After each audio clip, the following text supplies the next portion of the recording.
લક્ષ્ય ન્યૂઝ, એક નજર, એક લક્ષ્ય. સુરેન્દ્રનગરના કંથારિયામાં થયેલા યુવકની હત્યા કરનાર 5 હત્યારાઓને પોલીસે ઝડપી લીધા. મોટરસાયકલની સીટ સળગાવવા મુદ્દે 5 લોકોએ ભેગા મળી યુવકની હત્યા કરી હોવાનું સામે આવ્યું છે. રમેશ નામના યુવકની હત્યા કરનારા 5 હત્યારાઓને ઝડપી લઈ પોલીસે કરાવ્યું કાયદાનું ભાન. હત્યારાઓએ હત્યા કરી યુવકના મૃતદેહને સળગાવી નાખવાનો પ્રયાસ કર્યો હતો.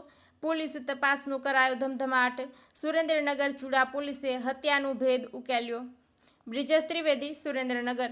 ઘટના સ્થળે પહોંચી ગયેલો હતો. ત્યારબાદ જે ગુનો બનેલો હતો તેની પાછળ શું કારણ છે, શું હેતુ છે, તેની તજવીજ હાથ ધરવામાં આવેલી હતી.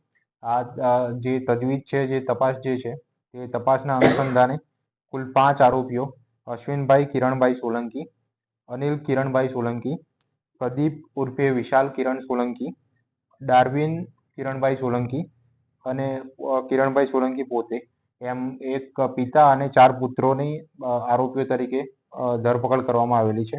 આ સમગ્ર ઘટનાની 2 મહિના પહેલા બનાવ એવો બનેલો હતો કે જે મુકેશભાઈ નાગરભાઈ કોરણિયા કે જે આ ગુનાના કામે જે એફઆઈઆર લીધેલી છે તેના સહાયક છે, તેમની મોટરસાયકલ જે છે એ આરોપીઓએ સળગાવી દીધેલી હતી. આ જે મોટરસાયકલ સળગાવવામાં આવેલી હતી તેની વાત મરણ જનાર રમેશભાઈ કોરણિયાએ મુકેશભાઈને કહી દીધી હતી.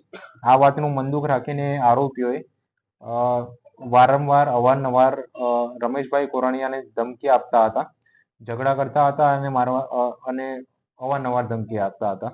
ત્યારબાદ તારીખ 18 જુલાઈ 2025ના રોજ રાત્રે 11 વાગ્યાની આસપાસ આ સમગ્ર મામલામાં ઉશ્કેરાઈ જઈને જે 5 આરોપીઓ છે તેમણે મરણ જનાર રમેશભાઈ કોરણિયાને તીક્ષ્ણ હત્યાના ઘા મારીને મોતને ઘાટ ઉતારવામાં આવેલા હતા.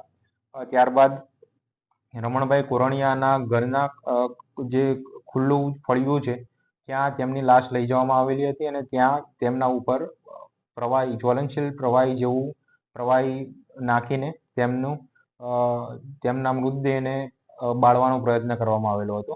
આ સમગ્ર ઘટના બાદ મૃત્યુ, ખૂન મતલબ કે ખૂન અને પુરાવાના નાશ જેવી કલમો ઉમેરીને એફઆઈઆર દાખલ કરવામાં આવેલી છે અને હાલ રિમાન્ડ માંગવામાં આવેલા છે.